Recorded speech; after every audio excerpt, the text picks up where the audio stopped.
제 친구가 노래방을 했었는데 진짜 잘 됐는데 최저임금이 너무 올라서 감당하기가 어렵다. 온지 다 내보내고 식구들이 다 동원됐어. 그래가지고 이렇게 지금 하고 있는데 하면서도 막 힘들다고 그래요. 제 생각에도 느낌이 왜 저러지? 너무 빠른 느낌이 이렇게 들어요. 좀 느리다고 생각을 하고요. 그거는 이제 물가에 비해서 지출하는데 조금 무리가 있지 않나 그렇게 생각이 듭니다. 그 최저임금은 올랐는데 사실 경제 수준이나 소득 수준은 따라가지를 못해서 큰 의미가 없는 것 같아요. 속도가 좀 빠른 것 같아요. 지금 현재 8,350원 받는 거에 대해서는 조금 좀 빠르다라는 생각이 들기는 해요. 저희 어머니께서 좀 사업을 하시는 입장이라 사업자 입장에서는 좀 8,300원을 주고 알바를 쓰기에는 좀 부담스럽지 않나라는 입장이 좀 드는 것 같아요. 어제 헌법재판소에서는 지난해와 올해의 최저임금이 위헌인가 아닌가를 놓고 공개 변론이 있었습니다.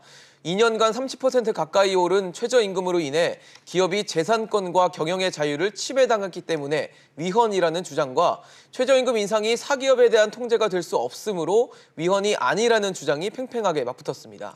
네, 이 공개 변론은 최저임금의 가파른 인상이 위헌이라며 중소상공인연합회가 헌법소원을 내면서 시작된 건데요. 이슈엔에서도 저희가 자주 다뤘던 이 최저임금의 적정성이나 속도에 대한 내용과 맞물리는 부분이기도 합니다.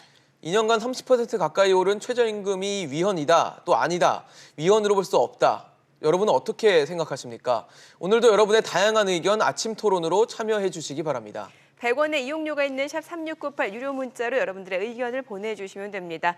오늘 두 분의 토론 패널 소개해드리겠습니다. 어제 헌법재판소 공개 변론에 참석하셨죠. 카이스트 경영학부 이병태 교수, 복지국가소사이어티 이상구 운영위원장입니다. 두 분 어서 오세요. 어서 오십시오. 안녕하십니까. 우선 이병태 교수님께 좀 여쭤보겠습니다. 어제 직접 헌재를 좀 다녀오셨기 때문에 준비하신 말씀을 다 좀 하셨나요? 어떠셨어요? 예, 양쪽의 참고인 그다음에 변호사들이 다 준비한 발언을 했고요. 예.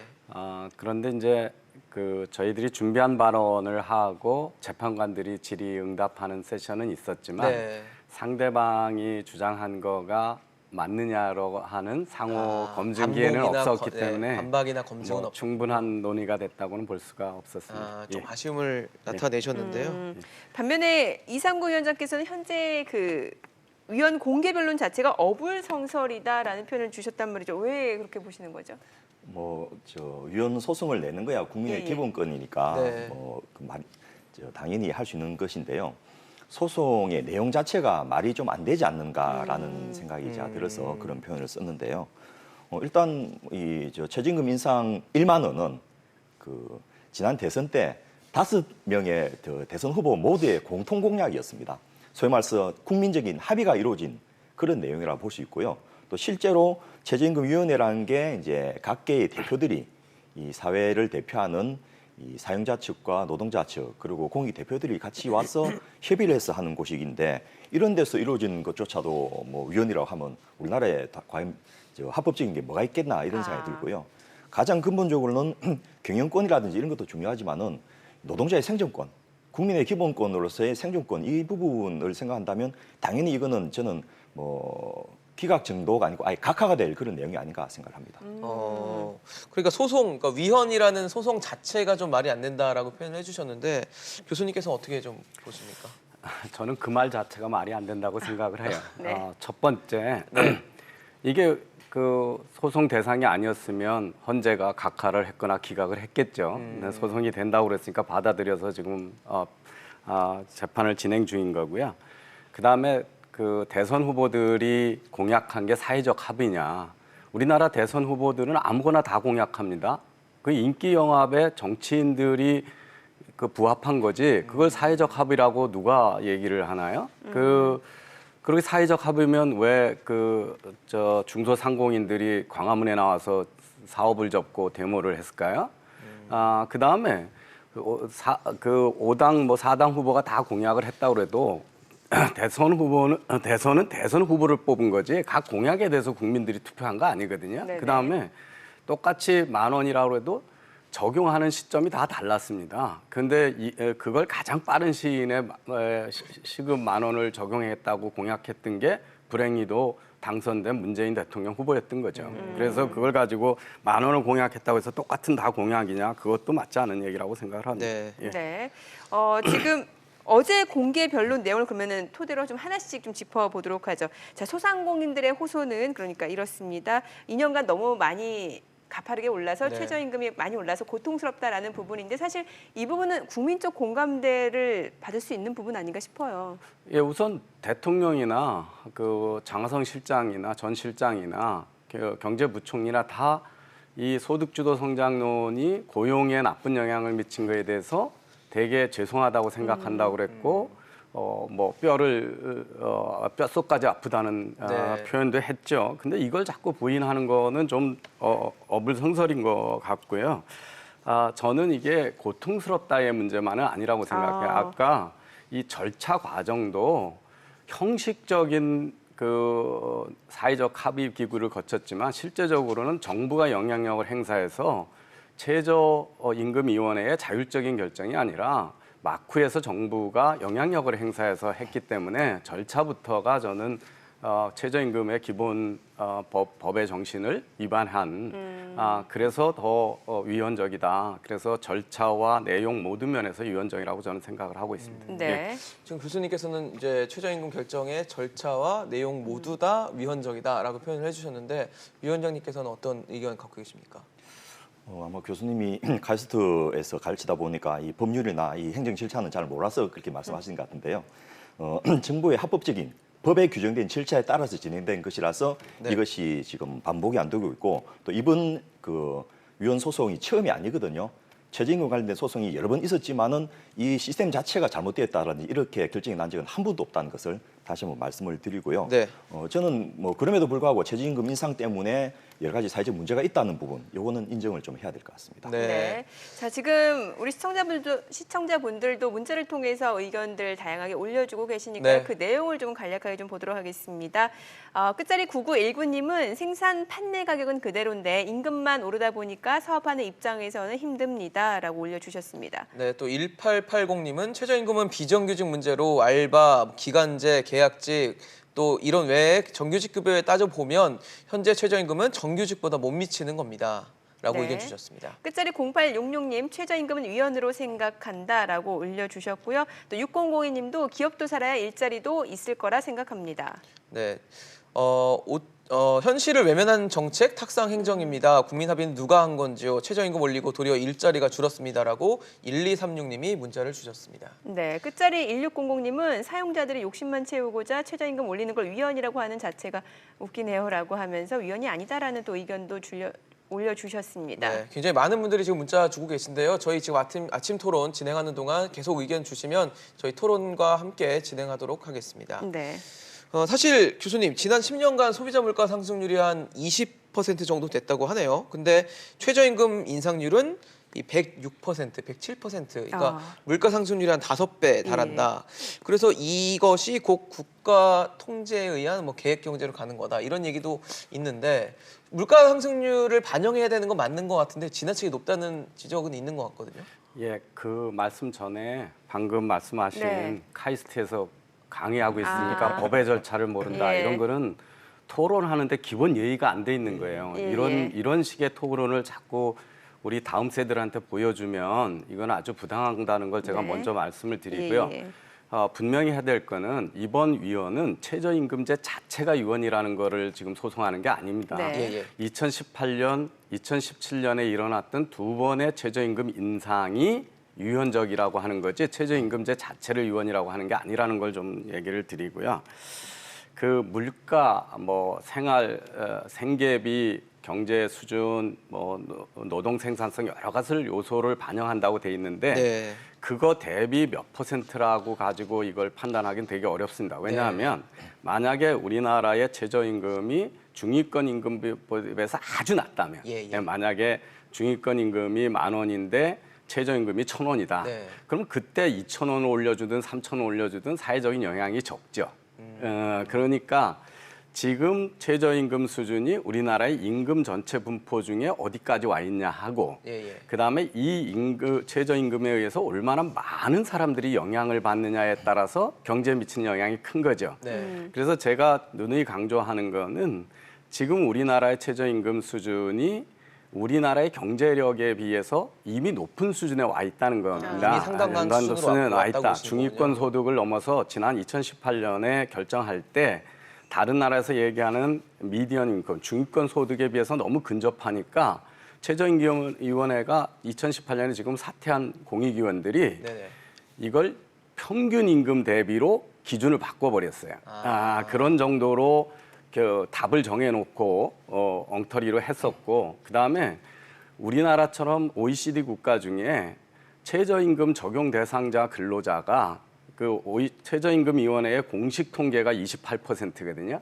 근데 우리나라는 주휴수당이 있기 때문에 주휴수당은 사실은 일주일을 다 일하면 40시간 일하는 사람한테 48시간 임금을 주라고 그러면서 더 주라는 거죠. 그렇게 되면 시간당 임금이 20%가 올라가는 겁니다. 그렇게 되면 최저임금이 지금보다도 이미 10,000원이 넘어선 거예요. 그래서 그걸 기준으로 하면 쉽게 어떤 예측에 의하면 우리나라에 지금 적용 대상자 근로자가 40%가 된다는 거예요. 근데 그 근로자뿐만 아니라 자영업자가 여기에 영향을 많이 받았거든요.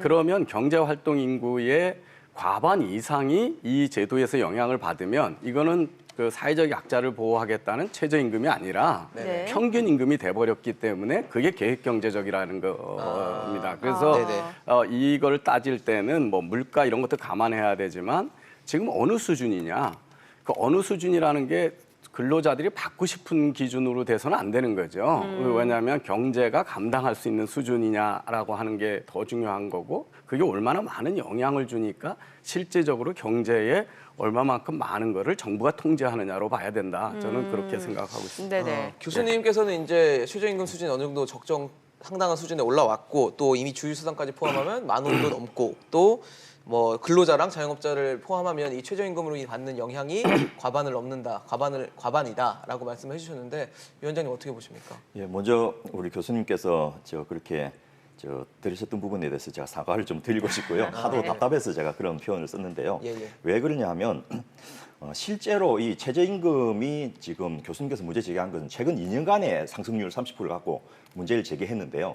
역으로 최근 20년간의 상승률을 보면 예를 들면 노동소득 분배율 우리나라가 10%나 떨어졌습니다.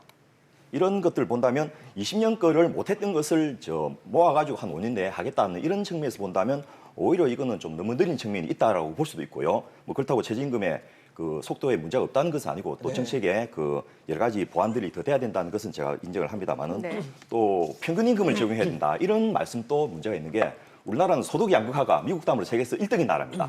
그래서 상위 계층의 소득이 반영되는 평균 임금을 해버리면 현실과 너무 동떨어지는 거예요. 그래서 중위임금을 쓰는 건데 그런 부분에 대해서도 좀 우리가 고려를 해야 되겠고 무엇보다도 최저임금 인상으로 과연 일자리를 줄였느냐.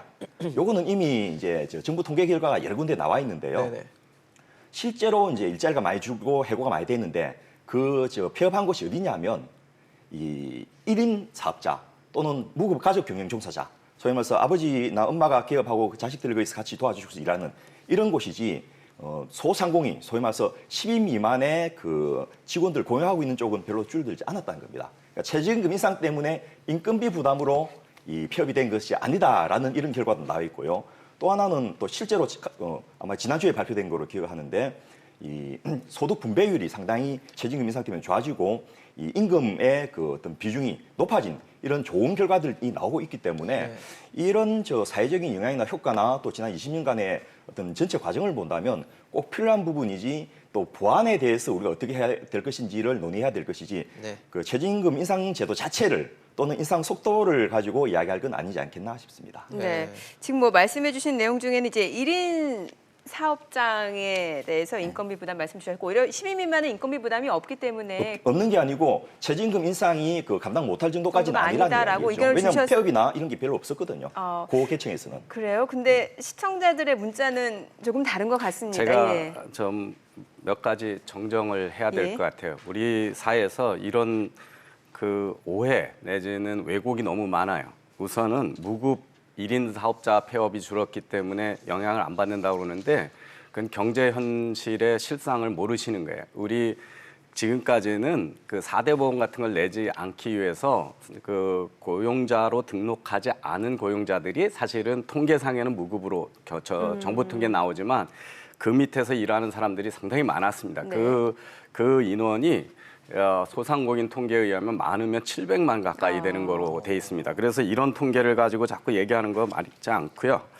그다음에 이 지금 말씀하신 것 중에 노동소득 배분율이 10% 낮아졌다. 이거는 모든 선진국에서 다 같이 낮아지는 겁니다. 이게 낮아지는 게 맞는 겁니다. 이게 뭐냐 하면 기업이 벌어들이는 것 중에 노동집약 산업이 있다가 자본집약 산업이 되면 급여가 차지하는 비중이 낮아지게 돼 있는 겁니다. 이걸 가지고 우리가 소득 배분을 잘못했다고 온 청년들한테 그 선동을 했던 사람이 장하성 전 실장입니다. 네. 그 왜 분노해야 하는 책에서 그렇게 됐는데 우리 사회가 자꾸 이거 노동소득 배분율을 정상적으로 가는 거를 잘못된 것처럼 하는 거는 그 이 노동소득 배분율이 무엇을 뜻하는지 모르는 거고요. 그리고 이게 낮아졌다는 말도 맞지 않습니다. 이거는 자영업자 소득을 기업 소득으로 보느냐 근로소득으로냐 보냐에 따라서 전혀 다른 비율이 나옵니다. 그래서 이것도 그렇고요. 그다음에 미국 다음으로 양극화가 최대돼 있다. 이것도 맞지 않는 얘기입니다. 이거는 양극화를 재는 수많은 지수가 있는데 1%, 10%가 얼마를 가져가느냐 보면 일부 국가에서 우리나라가 높은 거는 나지만 전체 지니계수라 그래서 전체 소득 분포를 보면 우리나라는 상당히 양호한 나라로 나옵니다. 이런 것들을 그냥 막 이렇게 실상과 다르게 너무 많이들 그 이야기를 하고 이런 것들은 좀 바로잡을 필요가 있다. 저는 이렇게 생각을 합니다. 네, 시청자분들도 의견을 올려주고 계시니까 내용 좀 살펴볼게요. 네. 끝자리 8255님이 최저임금 때문에 사업 접은 1인이다. 최저임금 오르면 뭐하냐. 물가가 그 이상 오르고 일자리가 줄면 그게 국민을 위한 정책이냐라고 또 올려주셨습니다. 네, 0055님은 자영업하는 청년들 살려주세요. 임대비, 인건비 때문에 폐업합니다라고 문자 주셨습니다. 네, 그리고 끝자리 5708님은 일자리와 알바생이 최저임금 때문에 줄었다. 경제는 경제 정책이 잘못이다라고 또 올려주셨습니다. 네, 9090님은 최저임금 멋대로 올리세요. 종업원 안 쓰면 그만입니다. 그러니까 올리란 얘기는 아니고 화가 좀 나신 것 같은데요. 네. 그리고 5800님은 문재인 정부의 선심성 최저임금 인상 위헌입니다라고 올려주셨네요. 네, 많은 분들이 사실 이 최저임금 인상 이제 돈을 지급해야 되는 분들은 좀 부담으로 느끼고 받는 분들은 또 적다고 느끼고 있는 것 같은데 사실 지난 2년간의 최저임금 인상 폭에 대해서는 아까 20년을 통칭해서 주셨지만 2년간은 좀 과도했다라는 지적이 있고 그다음에 정부 아까 교수님 지적하셨던 것처럼 청와대 또 경제부총리 이런 정책 당국자들은 일부 업종에 분명히 부정적인 영향이 있다는 부분은 인정한 건 맞거든요. 예. 그 부분에 대해서 어떻게 보십니까? 예. 과도했다고 보십니까? 저는 인상률이 좀 급격했던 것은 분명한데요. 네. 그것은 앞서 말씀드렸던 대로 20년 동안 못했던 거. 예를 들면 국민소득 1만 불일 때 우리나라 최저임금 수준, 2만 불일 때 수준도 대단히 낮았다는 겁니다. 네. 다른 나라의 수준에 비해서 힘크게 낮았는데 그것을 이제 다른 나라의 평균들, 적어도 OECD 국가의 평균 정도로 따라가려니까 이제 이렇게 좀 급격하게 할 수밖에 없었던 부분이 있었다고 말씀을 드리고 싶고 예.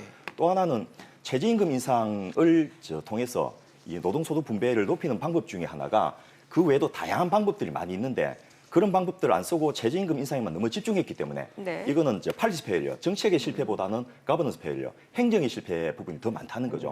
뭐냐면 최저임금 인상을 하면 당연히 이제 소상공인들이 어려워지는 부분이 있고 네. 특히나 영세 자영업자들이 힘들어지는 건 사실이지 않습니까? 네. 예, 그런 부분이 이제 퇴출돼야 되는데 네. 이 퇴출은 나쁜 거냐는 거죠. 우리나라의 자영업 비율이 OECD 평균보다 한 10%나 많아요. 다른 나라는 15%를 쓰는데 우리나라는 물론 25%고 선진국에 비하면 선진국은 10% 이내거든요. 예. 굉장히 많은데 이 부분은 점점 줄여야지 나머지 자영업자들도 살아갈 수 있는데 그런 부분이 구조조정되는 이런 부분에 있어서 최저임금 인상이 좀 촉발을 하고 있는 건 사실인 것 같습니다. 그런데 최저임금 인상으로 나올 분들을 위한 어떤 일자리를 만들고 사업을 만들어주는 것을 정부가 더 안 했던 점.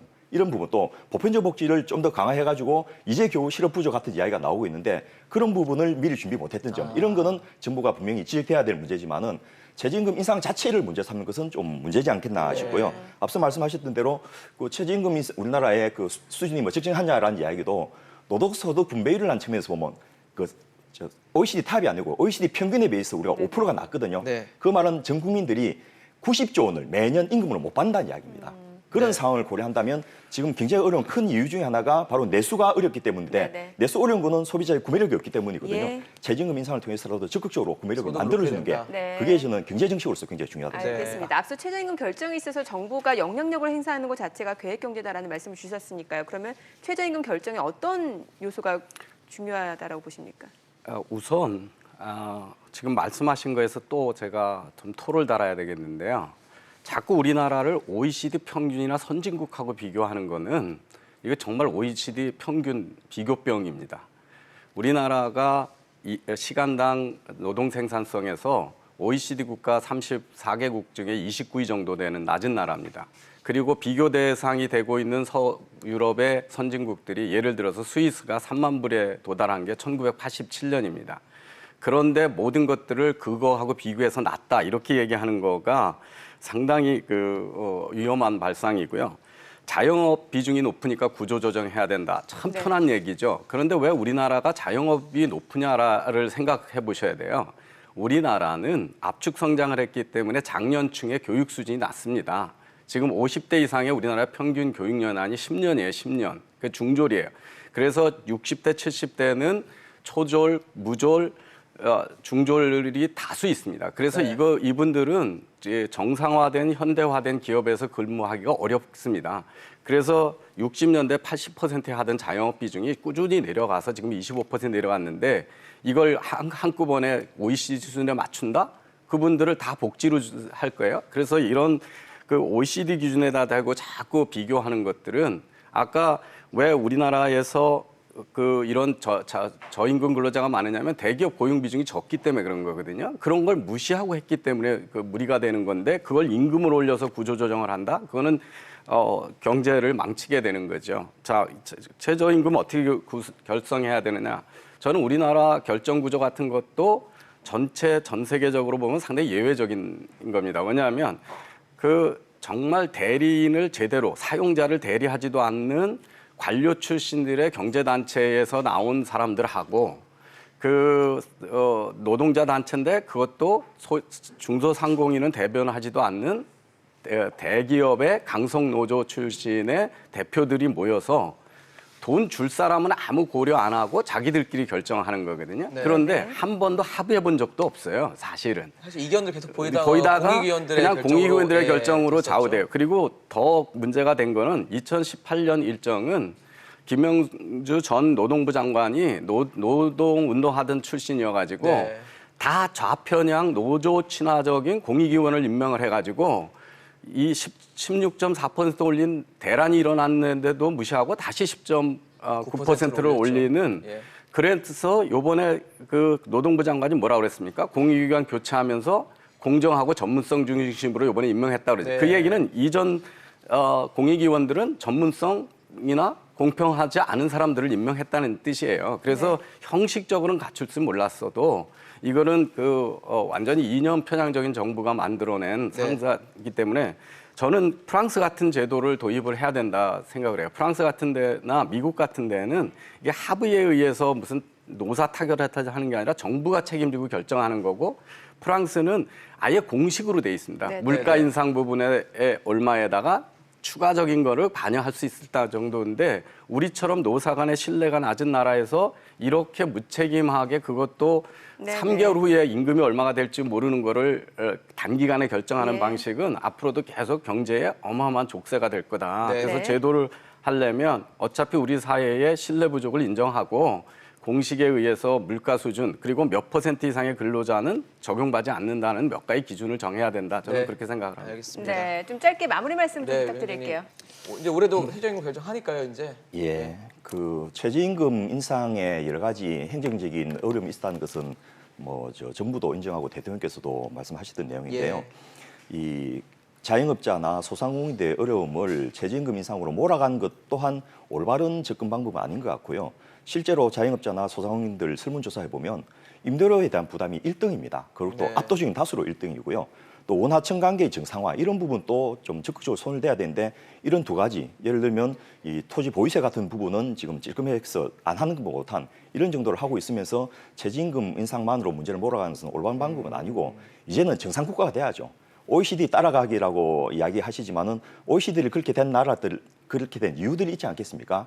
정상적으로 임금을 주면서 또 경제가 성장할 수 있는 그런 구조로 가야 된다라는 말씀으로 마무리를 하고 싶습니다. 네, 알겠습니다. 오늘 최저임금 인상 위헌 논란 관련해서 이상구 위원장, 이병태 교수와 얘기 나눠봤습니다. 말씀 감사합니다. 잘 들었습니다.